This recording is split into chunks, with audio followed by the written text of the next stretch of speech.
ان الدین عند اللہ الاسلام صدق اللہ مولانا العلی العظیم و صدق رسولہ النبی الامین الکریم المکین الرؤوف الرحیم ونحن علی ذلک لمن الشاہدین والشاکرین والحمد للہ رب العالمین۔ آئیے سب سے پہلے بارگاہ رسالت مآب صلی اللہ علیہ وسلم میں درود شریف کی ڈالی نظر کریں، پڑھیں اللہم صلی علی سیدنا مولانا محمد بارک وسلم، صلو علیہ صلاۃ و سلام علیک یا رسول اللہ صلی اللہ علیہ وسلم۔ عزیزان گرامی، آپ تعداد کے اوپر نہ جائیں۔ انقلابات تھوڑے ہی لوگوں سے پیدا ہوتا ہے نا؟ آپ کہیں بھی دیکھ لیں، کوئی بھی انقلاب آیا ہو زمانے میں، مٹھی بھر لوگ اٹھے ہیں اور وہ کامیابی کے دہلیز تک لوگوں کو لے گئے۔ تو آپ ہمیں اور آپ کو اس سے پریشان نہیں ہونا۔ پریشانی کس چیز کی ہونی چاہیے؟ سوچ کس چیز کی ہونی چاہیے؟ ہمیں فکر کس چیز کی ہونی چاہیے؟ اگر آپ تھوڑا سے توجہ دیں تو میں 10-5 منٹ آپ کے درمیان کچھ کہوں۔ اس لیے آج تو کرسیاں خالی نہیں ہونی چاہیے تھی۔ الحمدللہ اس محلے کا پروگرام ہے، ایک مدرسے کی دستار بندی کا پروگرام ہے۔ آپ کو بتا دینا چاہیے تھا کہ آنے والوں، یہ ہمارے محلے کا پروگرام ہے، یہ صرف حضرت علامہ شمشاد عالم رضوی صاحب کا پروگرام نہیں ہے، یہ قاری فرحان صاحب کا پروگرام نہیں ہے، یہ جناب شاعر اسلام کوثر صاحب کا پروگرام نہیں ہے، یہ اس محلے کے ہر بچے، ہر بوڑھے، ہر نوجوان کا پروگرام ہے۔ اگر یہ ہم سمجھتے تو آج چیئر خالی نہیں ہوتی، اور اس کی ضرورت ہے۔ جلسوں کو اپنی ضرورت بنائیے، جلسوں کو جب ضرورت بنائیے گا تبھی آپ کامیاب ہو سکتے ہیں۔ اس سے اچھا ہمارا کوئی پلیٹ فارم نہیں ہے آپ تک پیغام پہنچانے کا۔ اس سے اچھا ہمارا کوئی میڈیا نہیں ہے، یہ جو یہاں سے پیغام جا سکتا ہے، لیکن آنے والا بھی سوچتا ہے کہ یہ 4 لوگ ادھر، 2 لوگ ادھر، کیا بولیں۔ ذرا سے آئیے، یہ مدرسے کا پروگرام ہے، ہم نے کچھ سوچا تھا کچھ کہیں گے، لیکن آئیے آج کے حالات پر ہم ذرا سے تبصرہ کرتے ہیں۔ کوثر صاحب تھوڑا سے توجہ دیجئے گا۔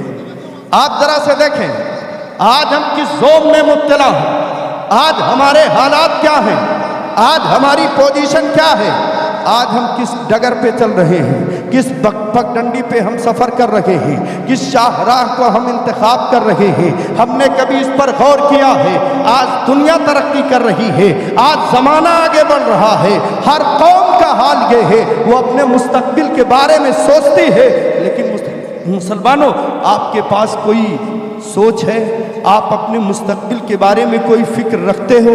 تو کہنا پڑے گا ہمارے پاس کوئی فکر نہیں ہے۔ کھیتی کسانی کرنے والوں نے یہ سوچا تھا کہ ہم 21ویں صدی کے نصف تک پہنچتے ایسا ہم سسٹم تیار کریں گے کہ ہم خلاؤں میں کھیتی کرنے لگے۔ پتہ چلا کہ بازار اور منڈی والوں نے یہ طے کیا تھا ہم ایسا سسٹم تیار کریں گے کہ دنیا کا ہر سامان ایک چھت کے نیچے جمع کر دیں گے گلوبل ویلیج کی صورت میں۔ اور آج پوزیشن یہ ہے کہ ہم اپنے گھر بیٹھے ہوئے جو چاہتے ہیں وہ حاصل کر لیتے ہیں۔ دنیا کے ہر ارباب و دانش نے کچھ نہ کچھ سوچا، لیکن یہ ہماری قوم جہاں تھی وہیں، بلکہ اور پیچھے آئی، اتنا پیچھے گئی کہ اگر ہم اس پر نگاہ دوڑائیں تو پتہ چلے گا کہ کل ہم کہاں تھے اور آج ہم کہاں ہیں۔ تعلیم کے معیار میں ہم 0/سناٹا نظر آتے ہیں۔ حال دیکھیں، پوری دنیا میں مسلمانوں کی جو حکومت کی، مسلمانوں کی کے جو ممالک ہیں وہ تقریباً 57 ممالک مسلمانوں کے ہیں، تقریباً 3 کروڑ مربع میل پر پھیلی ہوئی حکومت، پیٹرو ڈالر کے مالک۔ لیکن تعلیمی میدان میں یہ کتنے کچے ہیں اور کتنے کورے ہیں، ذرا اس پر ہم نگاہ دوڑائیں۔ ہم تقریر نہیں کر رہے ہیں، بالکل آپ تھوڑا سے توجہ دیں، میری آواز اس قابل نہیں ہے کہ میں کچھ بولوں۔ لیکن حضرت کا حکم ہے استاذ محترم کا ہمارے، تو ظاہر سی بات ہے کہنا تو ہے یہ۔ آپ ذرا سے دیکھیں 3 کروڑ مربع میل میں پھیلی ہوئی حکومت مسلمانوں کی، لیکن علمی میدان میں ہم کتنے آگے ہیں وہ دیکھتے ہیں۔ یہ 57 ممالک مسلمانوں کے بنام مسلمانوں کے ممالک صحیح، لیکن ہے تو مسلمان نام ہی کے صحیح، لیکن یہ 57 ممالک کا حال یہ ہے، صرف سائنس پر ایک سبجیکٹ کی بات کرو، جو کتابیں لکھی جاتی ہیں پوری دنیا سے، ان کی تعداد ہے 10 لاکھ، جو مقالے لکھے جاتے ہیں ان کی تعداد ہے 20 لاکھ، اور یہ 57 ممالک مسلمانوں کے ہیں، اور جو یا ادھر ادھر تھوڑا بہت بستے ہیں، پوری دنیا سے مسلمان جو سائنس اور ٹیکنالوجی پر مقالے لکھتا ہے، رسالے اور مقالے ملا کر کے 1000 کی بھی تعداد پوری نہیں ہوتی۔ پتہ چلا آج بھی سروے رپورٹ یہ بتلاتی ہے کہ آج بھی 40% مسلمان جاہل ہیں، ان پڑھ۔ کس خوش فہمی میں مبتلا ہے، کہاں ڈوب رہے ہیں، اس کا خیال ہے ہمیں۔ ہاتھوں میں موبائل ہے، ہم سمجھتے ہیں پوری دنیا پر ہمارا کنٹرول، نہیں، آپ کا کنٹرول کہیں نہیں ہے۔ دنیا بھر میں مٹھی بھر یہودی ہیں، پوری دنیا پر حکومت ان کی۔ یہ نیٹ پر ہم وہ چیزیں سرچ کرتے ہیں جو وہ چاہتے ہیں، جو ہم چاہتے ہیں وہ نہیں کر پا رہے، جو وہ چاہتے ہیں وہ ہم کر رہے ہیں، اور جو ہمیں کرنا چاہیے وہ ہم بھول چکے ہیں۔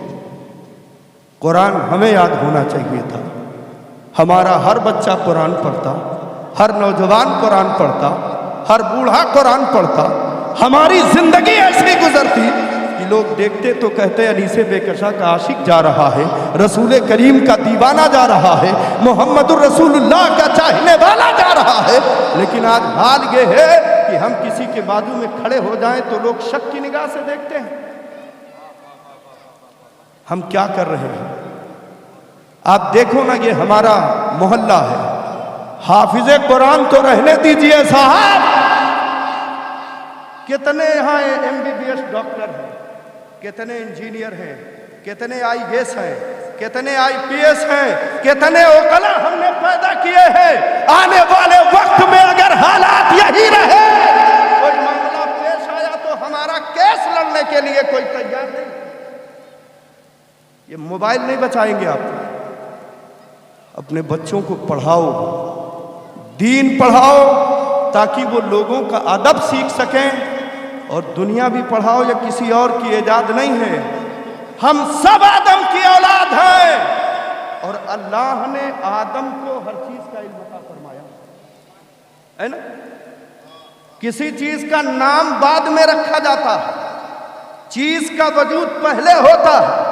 پتہ چلا بیٹا پیدا ہوتا ہے تب نام رکھا جاتا ہے، اور کہا گیا کہ آدم کو ہر چیز کا علم عطا کر دیا گیا، ہر چیز کے اسما سکھا دیے گئے، ہر چیز کا نام بتا دیا گیا۔ تو پتہ چلا پہلے چیز بتائی گئی تب نہ نام بتایا گیا۔ تو ہم سب آدم کی اولاد ہیں، جتنا جو کھوجے گا باپ کے حصے میں بیٹے کا حق ہوتا، باپ کے مال میں بیٹے کا حق ہوتا ہے کہ نہیں ہوتا؟ پتہ چلا کبھی باپ کے آواز کی طرح بیٹے کی آواز ہوتی ہے؟ ہمیں ذرا سے غور کرنے کی ضرورت ہے۔ تھوڑا سے توجہ ہے، میں کچھ بولوں، اجازت ہے نا؟ ایک جملہ اور، یہ ہندوستان ہے نا، یہ ہندوستان میں آپ زیادہ اچھلنے کودنے کی ضرورت نہیں، یہاں بھی ہماری حیثیت کیا ہے ذرا سے رپورٹ کے حوالے سے سنیں۔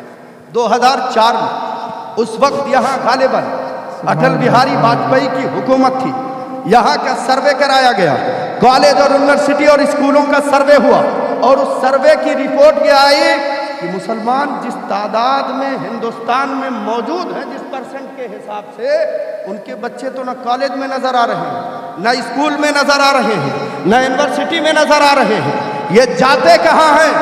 لوگوں نے جب میٹنگ ہوئی تو کہا کہ زیادہ تر مسلمانوں کے بچے دینی